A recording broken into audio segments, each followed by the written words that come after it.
Hi, and welcome to episode 7 of the In the Wrong Bed podcast. I'm your host, Justin Weigler. Always with me is Jonathan Sokol. And today we're going to be talking about the Baltic Darts Open this weekend. Usually we're talking about the Premier League, but this weekend we decided to do a little bit different. And one of the Euro Tour events was actually kind of interesting. We'll get to talk about the Premier League next week. But right now, as we talk about the first match, we'll just get right into it. First match, Sebastian Bielecki against Jose de Souza. I don't know what you're thinking on this, but it's tough for me because I actually think that Bielecki is, even though he's a plus 150 dog, might be better than that. I don't know what your thoughts are. Yeah, I mean, he's pretty consistently in the high 80s, and Josie hasn't played great recently, so I like him at that number to be an upset pick here. And so I'm definitely going to be taking Sebastian to win this match just because of the odds we're getting on him. Plus Because 150 is very tempting. A yeah, guy whose averages I don't think are that particularly different. yeah, The other thing, and, the only problem is though, with me is it goes against one of my cardinal rules of gambling and darts. And never bet on or against Jose de Souza. that's true. That's true. He could pull out an 80 average or pull out a 115 average and look and be a world beater. And you never know what to get from him. So I'm always reticent to, even though I think Bielecki's probably the right pick here, it still scares me to do Yeah, this. yeah, I like it on the money line, like plus 159 for Bielecki. So Yeah, I just think that's a good price. This is too much of a coin flip, I think, to pass up yeah, a price exactly. that good. I probably would take Bielecki anywhere, probably down to maybe 120 or something, even plus 120, 125. Yeah, So 150 feels like that's good value. yeah. And I've seen him play some bad darts before, but recently, from what I've watched, I think he's playing fairly well right now. And Jose de Souza, you never know when he's going to play bad darts or he'll bust on 120 or something like that. So, like you never know what screw up's going to come from him, what game. And it's funny, even at this point, the announcers are just like waiting for the other shoe to drop with him to see, oh, how Yeah. is he going to mess up this leg, by firing in a 180 when he has 182 left or something like that. Um, next match is actually Mike Kyvenhoven versus Christopher Toonders, and Toonders is a qualifier, but his average the price on it's kind of weird because Mike Kyvenhoven's a minus 380 favorite. Maybe that might not And be I've never even enough heard of him before this. of Mike So how is Kyvenhoven. he? Yeah, so how is he that big of a favorite? But I, as I was looking into this, I know I've seen tuners from Modus. Didn't was never impressed. Thought he was not the best player. And Kyvenhoven this looks decent based on his performance, low 90s type of average player. So I do expect him to smash Yeah, tuners here. yeah, I So think I would probably use the spread to get that price down, yeah, it's minus two and minus a two and a half, minus half. 105. 2.5 is always a tricky one, right? It's kind of you got to break twice if you lose the bull. Yeah, But this could be one of those things where he might very well win like easily 6-1, 6-2 if Toonders is averaging in the 70s and is the qualifier here. But Kyvenhoven like is always he either has a tour card, I can't remember, or he's always in Q school like and competing for the top parts of the tour card. And he shows up on the Euro Tour quite a bit. So it wouldn't, it's not like he has no experience out there. And it always feels like with him, anytime I've watched him previously, it kind of feels like you feel like his game can get better. It just hasn't quite gotten there. But like he's definitely going to shoot probably 10 points above what Toonders is doing. yeah, So unless one plays terrible and one plays out of his mind, I kind of like the minus 2.5, minus 105. We're getting on Kyvenhoven here. yeah. Me too. Definitely. And it's probably the money line should probably be more like minus 500 or 600 somewhere in the. I think Toonders is probably should be probably about a 15% chance to win this game. So Even That 380. feels about right. You could, Yeah. you might, it's a tough price, but I actually think there's probably still some value there, even at minus 380. Next game actually want to talk about is Brendan Dolan and Jermaine Wanamina. And Yeah. Let's do it. Wanamina is almost in the Josie DeSalza category because the guy could play really well sometimes. His last appearance on the Euro Tour, he actually played really well and won a couple matches. And can get up there, but then in true Wanamina fashion, just absolutely craps the bed. Like in it was his, I can't remember who he played offhand in his last match before when he lost, I think he lost like 6-1 or 6-2 and just wasn't particularly close. But that's Jermaine Wanamina for you. Like, it's really Jekyll and Hyde with Yeah. him. It's Brendan classic. Dolan, consistent, but you're also, he's consistently low 90s, high, you're what you're getting. He's like a poor man's James Wade almost. Yeah. Like I feel like he's been better and he's kind of getting better and better, but I have this matchup as pretty much a toss up. I want to bet Dolan, but I don't like that Dolan is a minus 140 on the money line. that's what I'm worried about too. And actually, I actually did see on Not Caesars, crazy about the line when it feels like a coin flip match. on Caesars, Yeah. he was like, I think a minus 120.25, which is a little bit more palatable. Okay. But you're right. Like I don't like him at minus 140. I think that's just too much here. I think I might stay away from this. But it wouldn't. You're not. I wouldn't be surprised if Dolan wins this game. But I'm not surprised if Jermaine Wandermino wins this game because Dolan sometimes just I don't want to say gives up or whatever. But if he's down 3-0, he doesn't tend to come back a lot when he's down a couple Yeah. legs.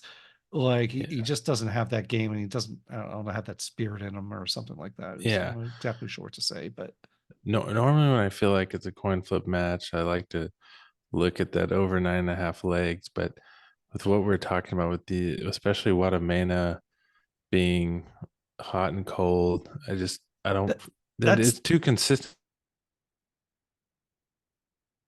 guys that you want to bet the over 9.5 basically. And I don't feel like That's we have that exactly with excellent Watamena. point. Like you don't when someone that can be so Jekyll and Hyde and so hot or cold, you don't want to bet total legs on them because they could Yeah. either win or lose a match 6-1 or 6-2, and you're almost not surprised if Yeah. either of those things happen. And so when you're not surprised when someone can win or lose 6-2, I can't imagine taking. I certainly can't imagine taking over on legs over 9.5. Yeah. Maybe, Yeah. maybe it actually. Now that I think of a contrarian point of view, maybe it's actually a good spot to take the under. Just figuring that one or two, the probabilities of that happening, of being hot or cold, maybe might be the way to go. I don't know. It's actually probably something to look into because I how like many of that. his matches actually just he gets blown out or blows somebody out. Yeah. That actually, I kind of like the idea of an under 9.5 there now, maybe. Yeah. Yeah, now that I think about it, I kind of do too. Maybe I'll be taking. Maybe I've just talked myself into 9.5 minus 110. Um, so yeah, maybe I have talked myself into this. Uh, Me too. uh, Next match is actually kind of Yeah. interesting. I know you like that one. Yeah. Yeah, Luke Woodhouse and Ryan Joyce. And Ryan Joyce playing very well recently, and it's right now a coin flip. They're each at minus 110. Um, but I'm not entirely sure. I kind of like Joyce as the favorite here. I think Joyce should be the favorite with the way that he's playing. But I don't know. What are Me your too. thoughts on this? That's where I'm going. I'm thinking Ryan Joyce, he's got a couple point average advantage lately on Luke Woodhouse, looking at the most recent data. And so I don't mind the minus 120 for him to win out right here. And maybe this is the one where it's more of an over 9.5. I trust these guys a little bit more to both battle it out to 6-4, 6-5 game here. Yeah, that wouldn't shock me if this went over. And I don't see. I mean, it could absolutely happen. One of these guys could win by margin. Sometimes Ryan Joyce goes off, and Yeah. sometimes Luke Woodhouse does, and anyone can have a bad day. But I do like this one to be close. but I do think Ryan Joyce kind of ekes this one out. And at a minus 110 Me too. price, I think he's better than a 53% chance to win this game. I think he's I'd like him probably minus 110, and I probably would like him up to maybe minus 125, minus 130, probably at tops. But I do think there is value in Yeah. here with Ryan Joyce, even Oh though, yeah. I'm look, in on that. Woodhouse has had some good tournaments recently. So still like Joyce on that. Next one, James Wade, Neil Zonneveld, which is kind of interesting. If Uh, you Wade's the favorite in this at minus 135. I kind of like Zonneveld at 110 because I think Zonneveld's average in the last 3 months compared to James Wade's actually better than his.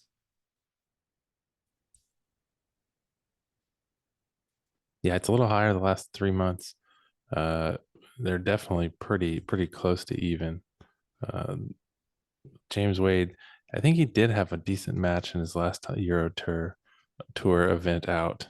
Maybe Mm-hmm. got dropped in the second round, but Yeah, um, and it's not even just. I mean, even when we include like all the pro tour event, even the not the stage events, the floor events, you get like the players championships. Like Zonneveld's, I mean, their average hasn't been that far apart. So for Zonneveld to be a plus yeah, 110 dog, I just think there's value on a coin flip. I think yeah, this is probably a coin flip match.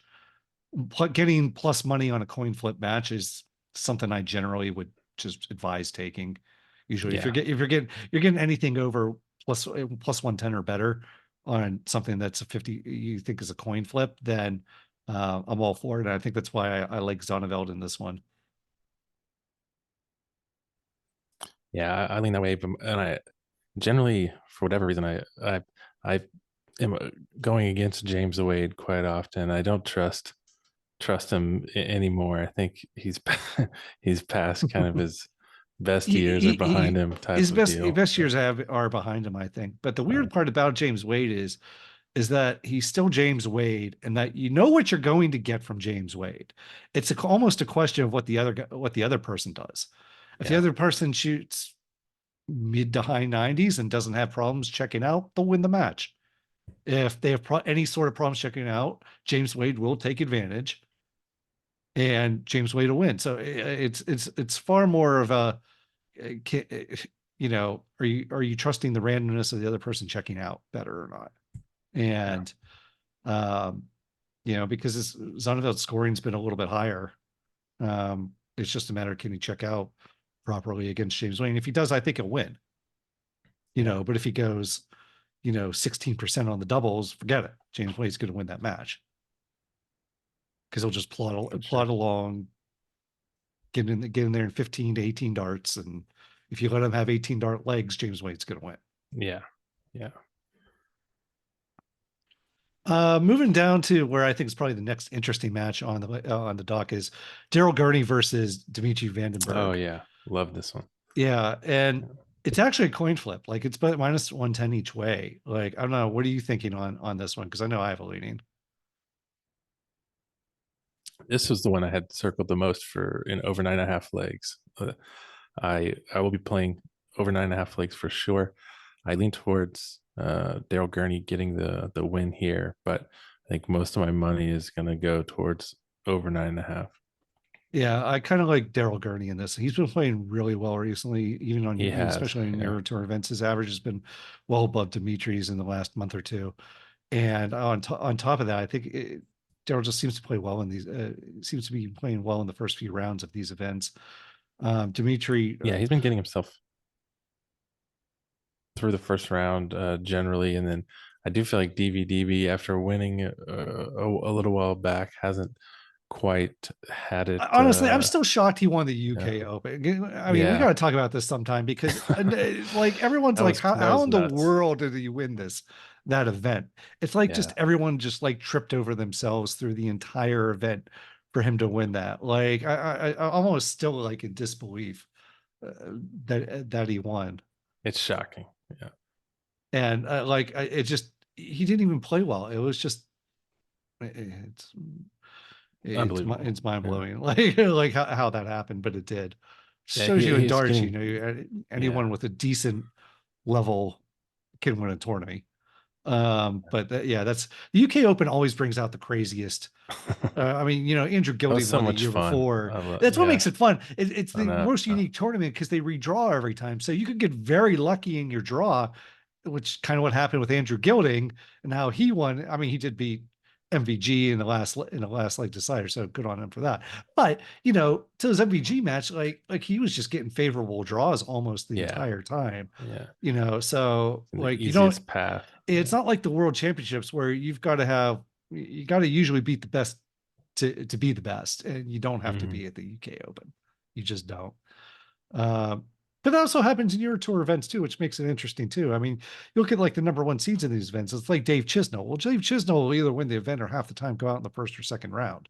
So, like, Yeah. because it's just a cumulative event of how you perform on the Euro Tour. So, you get things like, Luke Littler playing in the opening round because he isn't qualified to be in the top amount of money on Euro Tour events yet. I mean, that'll change probably by the end of the year, but he's still got to go play in the first round now. And Yeah. that like makes it quite difficult, like I think for um, at least handicapping purposes a little bit. Sorry, I got completely off track there. We were talking about Daryl Gurney No, no, no. and That's Dimitri Vandenberg, but yeah, I just to cap that up, like I really like Gurney big on this on a coin flip at minus 110. I'm going to be putting a good deal of money on that. yeah, I like that also. And I'll be hitting the over 9.5. Been trying to put that bet on one of these matches, and that now we've got the right one for me. Yeah, nice. The couple more to go. Just want to talk about Richie Headhouse and Nathan Aspinall. Oh Aspinall, yeah. another one who didn't qualify for you. He's not ranked in the top 16, so becomes problematic. So he's got to play first round. And where there's a real problem, I think, is traveling. He I played know. earlier today. He played, we're recording this The Thursday Premier League. night, US East Coast time. So he already played in the Premier League. So now he's got to go over and get to, I can't remember the city he's played in Baltic in Germany, but like he's got to Play at get the there. Baltic, wherever. Yeah, yes, it's in the Baltic. It's on Baltic Avenue. Um, and he, but like you got to affect the travel over there. That is not. I It's not. know. It's not like a straight shot, like That's a real good flying point. direct from you know Leeds to Munich. Like I mean, and then you're already there. Like it's going to take some effort, Hmm. and so you kind of you worry about their travel schedule. I mean, he's a minus 205 against Richie at House 155. Um, and Yeah, normally, if you're taking this on a floor event, you're going to say Aspinall all day. I know. Um, You're making me second guess right now for sure. why were you thinking on taking Asp? Yeah, I was just, I mean, Ed House has been playing well, but he's just not the caliber of No, player no, he's a as notch Aspinall. below. I mean, yeah, so He's absolutely uh, a notch below. you But got then to that's go what for the worries pedigree. me is that Yeah, if with even the notch below players, if Aspinall slips, like he did in the Premier League and screwed us today by not being able to hit I any of know. his doubles the first three legs against Michael Terrible. Smith. It was just terrible. Like if he does that against Richie Edhouse, he will lose to Richie Edhouse too. Yeah, Like it's not that I mean he actually had a really good last Euro Tour event. Edhouse actually won a few matches. good. I can't remember, he upset somebody. He upset MVG. I can't remember who he beat. He beat someone pretty good. I just can't I recall don't offhand. recall either. Um, but he did beat someone. He did make a good run. I think he got to the quarters. And That's right. he can absolutely if Aspinall does not play a solid game, which I worry about, like I worry that Ed House could win this match at 155. I think I'm going to stay away from this Yeah, because if the real ass shows up, he wins. But I don't know if that's going to happen because he's going to be disappointed about his Premier League and he's got to travel. I mean, fortunately, he's playing the afternoon or the night match there, so he yeah, but has some still, time. But still, yeah, that's not that's a rough much. go of it if your flight gets in late or you're harried for some reason or miss your flight, something Yeah, like that. I mean, he couldn't. He's not going to sleep I mean, yeah, he's not going to sleep a normal night, that's for sure. So, No, I mean Premier League gets done, what was it, about 10:30 local time over there. yeah. So Mm. yeah, it keeps like this is the kind of thing where the intangible qualitative aspects of betting, if you can find information about this like through social media or what he's doing like online, this is the kind of thing where qualitative information I think does factor in a good deal Yeah. into whether to bet Aspinall or not. Yeah, this is a great thing to monitor for tomorrow to see how this goes. And it's definitely, you definitely set me off of wanting to just go Aspinall here all the way. So Yeah. we'll see what um happens. See what, yeah, I mean, it's normally you're telling me this is a floor event. I bet Aspinall all day. Now I might stay away from. I don't know. I'd probably stay Yeah, away from it because it's tough. Ed House could very well win this one. Um, Two more matches to go. One Schindler against Dedector. Same odds, incidentally. Minus 205 plus 155 in favor of Schindler. Schindler's been great in these Euro Tour events. He loves being at home in Germany. Like it, he really thinks. Mike Decker, again, like you keep like I keep wanting more out of him, I and know. he just never seems to put it together. He's had a poor last month. And Schindler still seems to be riding pretty high off of his victory and playing really well. I like Schindler here. Yeah, and if I had to take it, I actually Definitely. probably Minus take one half. You can get it minus down at to one. minus 122. Yeah, that's exactly what I was going to say. Is maybe take a minus one and a Yeah, half, minus 122, because definitely. I think he could easily win by margin here, and Yeah, like I like that a he lot. played him playing in a semi homish game. They get good support locally. And so like uh although this is I have to look and see where in Germany. I think where in Germany it is, but maybe I should have done my homework before this podcast. Uh Is this one in Kiel? yeah, but I don't know Or is that? exactly where that is. I think it's in the north, Oh, yeah. obviously. But it's not too far from Belgium, is kind of my point. Yeah, yeah, Like it might not be, you might get some Belgian support there as well for De Decker, but I still like Schindler probably minus the 1.5 in this as well. So yeah, definitely. last match, Littler versus Vessel Nyman. Mm, Littler's a minus 400. Again, though, you've got the travel thing oh, going on with Littler. Like, and how has he handled that? I need yeah, he handled it terribly yeah, last time I by winning the tournament. Yeah. So, Hmm, I mean, I guess it doesn't affect him, or at least it didn't seem to last time. yeah. Although he Uh, didn't play that well in Premier League tonight or today either. So that no, he didn't. But I mean, yeah, I mean, he got crushed by MVG and smashed Peter Wright. yeah. Oh, He seemed to like, what it was really weird about that match who though. isn't smashing Peter right? Yeah, like who isn't smashing? I think I might at this point. But to be Yeah. honest, though, like I think and this is something to look out for next week, actually, in the Premier League. He's already qualified. I'm not sure how much he's going to care. I Mm, think if next week, if he beats Peter Wright, he's got the number one seed. yeah. So I think that he might just want to beat Peter Wright and then maybe just doesn't care.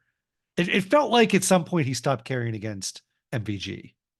Like when he went down Yeah. 3-1, I was like, I don't think he's, because he did something really random. He went after like 19s for no good reason. Like at some point, even I think Wade Martle kind of commented, was like, I'm not sure what he was thinking there. He threw like a flat dart into a 19, which it was almost Mm, like he was just trying to practice something yeah. as opposed in trying something new, as opposed to, really So doing the really trying to optimal. win. I know. So, He's uh, young. You mess around, uh, try to keep things interesting, playing week after week, I guess. yeah, he definitely was. He's in the he does try new things like all the time, which I'll give him credit for to see what works.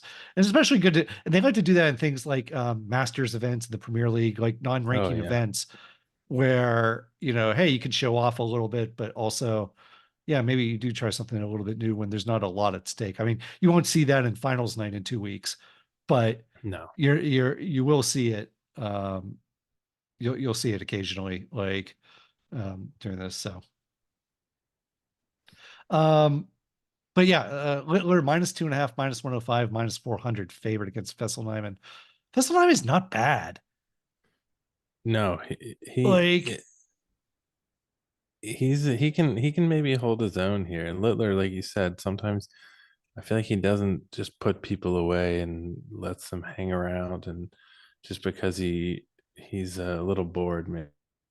absolutely, like sometimes it takes him a little bit to get into Maybe. a match sometimes. Like even with the match against Peter right time, he did crush him, but he wasn't playing well his first couple legs. Like, Yeah, and so it seems sometimes, and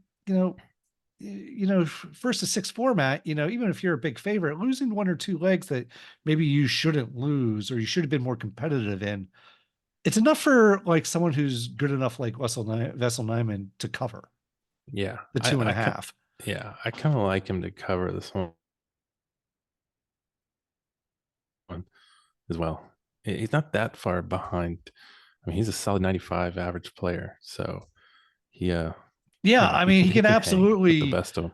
I mean, I kind of like the plus two and a half minus 125, Me but too. I would Yeah, also the plus 285 or plus 300 is kind of it's a little bit tempting. We're getting in the territory where I don't want to bet against Luke Littler, but no, at some point the price makes you have to consider something. Is he going to win this match 25% of the time? Maybe. Maybe he wins it 25% of the time. yeah, If so, yeah, plus 300 is fair odds. I'm not sure I'm quite there. I think the 2.5 minus 125 is probably a little more comfortable for me. I think him just kind of keeping pace because Littler could probably just turn it on when he decides, okay, forget it, I'm going to turn it on, and that's going to be it. He'll leave him in the dust.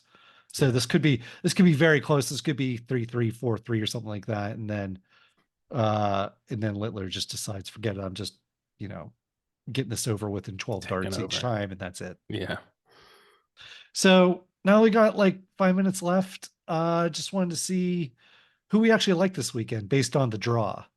yeah. You got any favorites that you're looking at? Any price? So I've been looking at guys in the 30 to 40 range, a couple of them. So I do like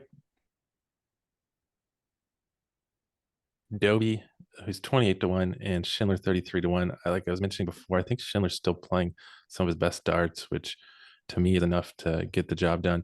Uh He's in a favorable quarter of the draw too. Like his draw isn't yeah. that hard. Like he's Eh, got the Decker, then he's got Rataski's would be the next match, and then either against Damon Header or Gian Van Veen. Like he Van could beat Veen, these. yeah, I also like him as well, 40 to 1 for him. And like you just mentioned, being in that portion of the draw, this could be his week. Yeah, He's also been playing well and just seems to lose close matches. It's on the edge. yeah.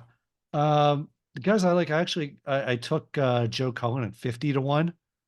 Ooh, yeah. I like the top. I think the top half of the draw is not easy, but certainly beatable. I mean, he played probably James Wade or Neil Zonnevel in his first match, but then he plays Chisnell or Dobie, which granted is not ideal, but I think, he's not going to be a massive underdog to any of these people. He might be maybe a plus 150 to anyone in his bracket. But then like you look by the time he faced anybody, um, Dirk Van Dijvenbode, Ryan Searle, like I don't think they're playing. Dirk's been No, getting better, but he's not been great. no, and Um, Brian Searle's not been playing that well either. So yeah, I mean, sometimes he hasn't, but then he just, falls off it for no good reason. He just gets tired or something. Who knows? I think the bottom half of the bracket's much more dangerous and much more fraught to get through. But I do think the other one I actually liked was I took Stephen Bunting also at 25 to 1. mm. Yeah. Both these guys are in the top half of the bracket. I just think the top half of the bracket is much easier. The bottom half, you've got Littler, MVG, and Luke Humphreys all in the bottom half of that bracket. Yeah. Don't One want to of touch them that. should come out of there. Yeah. I know Schindler's in that half of the bracket too, which is a little bit um, Yeah, problematic, I think, with the Schindler bet more than anything, is that he's for just in a sure. really like when you start getting to the quarters, like it's good. That's going to be a mess, like Yeah. down there. That's why I think I'm sticking to the top half of the draw right now, thinking Joe Cullen at 50 has a lot of value. Um, Being able to get through it. If there's an upset or two between like either like Matters Rasma getting through or someone like Daryl Gurney like getting through to a couple rounds, I think that could also be a good place. The one that I was actually shocked that was so high was uh no, it's blanked. Who is it? Ricardo Petresco. He's plus Oh yeah. 13, he's plus 13,000. I He's know. won an event before. I know he's not playing fantastic right now, but he's in a real easy half. Like he's in the top half of the draw. He's the number 12 seed. He'd play, Matthew Dennett or Moritz Hilger, so he's going to win that match. He should win that match. So that means he gets to, I know. I like the Dennett. I third was round to just play either Asp or Johnny Clayton. He can beat Johnny Clayton. That's for yeah. sure. Oh yeah. Oh yeah. Like at plus 13,000, there's like that seems It's almost worth putting something on it. yeah, I think it But might be worth putting a little bit on there yeah. just to put him to go through it. Yeah. 130 to 1. That's just a lot of value there. I think I'll probably actually do that as well. Except this is the problem now. I've picked everyone in one half of the draw. So Just choose them all. just choose everybody and then hedge against him in the final match, right? Yeah, exactly. Well, my super long shot's Matt Dennett. That's I'm gonna at least do like a Plus dollar or two. 35,000. Yeah, That is a long shot. But I don't know why I that could like be the one of way he the things. If you throws. think So who if knows? if you think someone can win a couple matches, especially in a Euro Tour short format event, if you think they can win a couple matches, it's worth taking these long shots because by the time they get to make, if you think they can get to like the quarters, then they're probably they could very well go all the way, but they could. It's a good hedge opportunity to make a little bit of money Yeah, you're that way. sitting on some good value at that point. Exactly. If you get someone that it's plus 35,000 to win, three matches, even by the time if they by the time they get to the quarters, they might only be plus 4,000 or something like that. Like you probably could like for them to win, that's still like plenty of room to make money back on a buyback. So Yeah, for sure. great. Well, that is it All for right. this week's episode. But as always, thank you for watching, and we will see you next week. We'll probably be talking about Premier League and probably the playoffs and Oh the next yeah, EuroLeague match. So we're wrapping up Premier League soon, so it'll be fun. exactly. Yeah. Awesome. Thanks, everyone. See All you right. later. Bye.